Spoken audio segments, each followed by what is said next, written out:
दिल्ली शहर में रहने वाली ऐश्वर्या दिखने में बेहद खूबसूरत थी। अपने माता पिता धर्मेंद्र और हेमा की वो इकलौती बेटी थी, जिस वजह से वो उनकी बेहद लाडली थी। ग्रेजुएशन पूरी होने के बाद उसके माता पिता उसकी शादी के लिए लड़का ढूंढने लगे।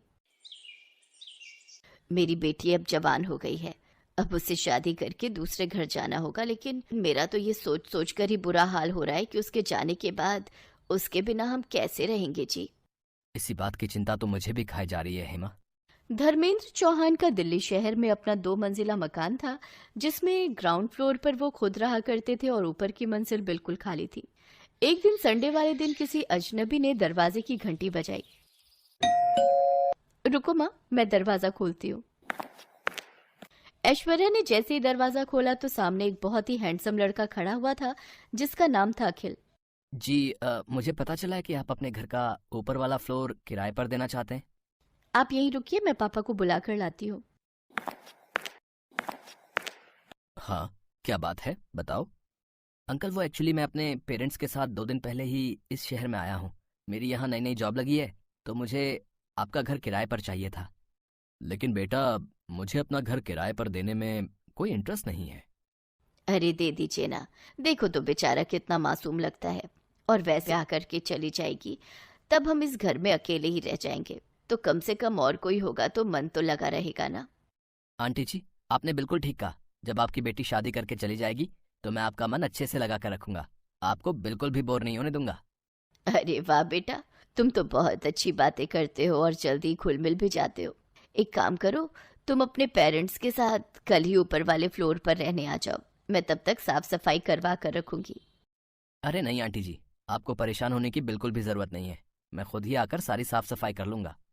अगले ही दिन अखिल अपनी माँ आशा और पिता रमेश के साथ उनके घर में शिफ्ट हो जाता है। अखिल स्वभाव का बहुत ही अच्छा लड़का था।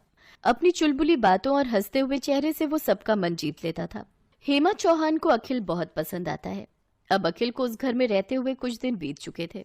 एक शाम हेमा अपने पति धर्मेंद्र से कहती है, अखिल कितना प्यारा लड़का है ना। हाँ, आजकल के ज़माने में भला ऐसे लड़के मिलते कहाँ हैं।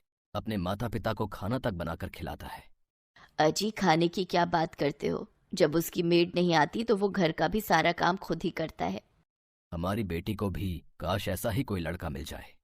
ऐसा ही कोई क्यों, अपना अखिल बुरा है क्या। लेकिन वो तो हमारे किराएदार हैं।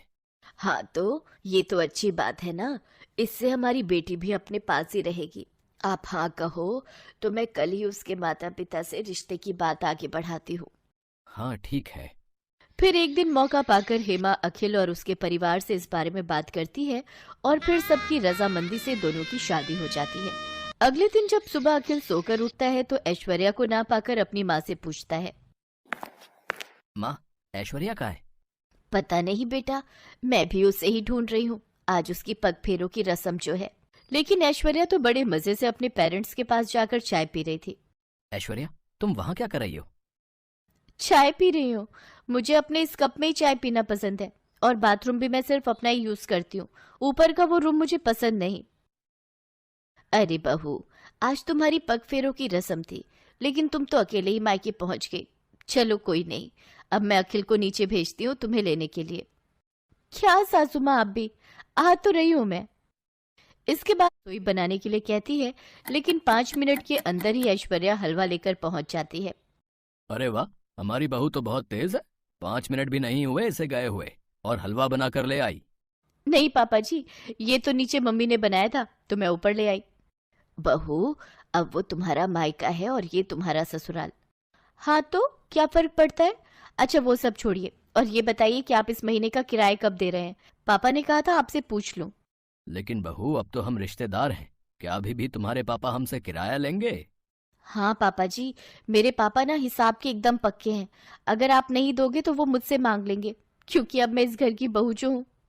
ऐसे ही एक रोज जब ऐश्वर्या और निखिल अकेले में बैठकर बातें कर रहे होते हैं, तो ऐश्वर्या की माँ उसे आवाज देकर नीचे बुला लेती है। ऐश्वर्या बेटी, कहाँ हो तुम, जल्दी से नीचे आ जाओ। कहाँ जा रही हो? अब ये तुम्हारा ससुराल है। मैंने तुमसे कहा था ना कि मुझे नींद अपने कमरे में ही आती है। इतना कहकर वो वहां से चली गई। अगले दिन अखिल घर का राशन लेने। अरे दामाद जी, जरा ये मेरा भी राशन लेते आना। ठीक है आंटी, मेरा मतलब है सासू माँ। ऊपर वाले फ्लोर पर खड़े रमेश और आशा ये सब देख रहे थे। हे राम, ये ऊपर ससुराल और नीचे मायके में ना जाने और क्या क्या दिन देखना पड़ेगा। ऐसे ही कुछ दिन बीत जाते हैं और ऐश्वर्या प्रेग्नेंट हो जाती है। घर में सभी ये जानकर बहुत खुश थे। देखते ही देखते उसे 7 महीने पूरे हो जाते हैं। उफ, यहाँ ऊपर वाले फ्लोर पर तो कितनी गर्मी है, एसी तक नहीं है यहाँ। मुझे ना इस प्रेगनेंसी में ये गर्मी बर्दाश्त नहीं हो रही, इसलिए अब मैं कुछ महीने अपने मायके, मेरा मतलब है नीचे ही रहूंगी, और जब बच्चा पूरे 3 महीने का हो जाएगा तभी ससुराल मतलब ऊपर आऊंगी। लेकिन ऐश्वर्या, ये बात ठीक नहीं है।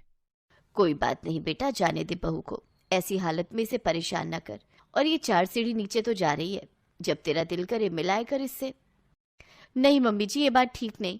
अखिल 10 दिन में एक बार मिलने आ सकते हैं। अरे आखिरकार वो मेरा मायका है ना, अखिल जी का रोज रोज वहां आना अच्छी बात नहीं। ठीक है बहू, जैसा तुम्हें ठीक लगे। काफी सोच विचार के बाद अखिल एक दिन धर्मेंद्र से मिलने नीचे जाता है। अरे आओ आओ दामाद जी, आज मैं आपका दामाद नहीं बल्कि किराएदार बनकर आया हूँ। पापा, हम ये घर खाली करना चाहते हैं।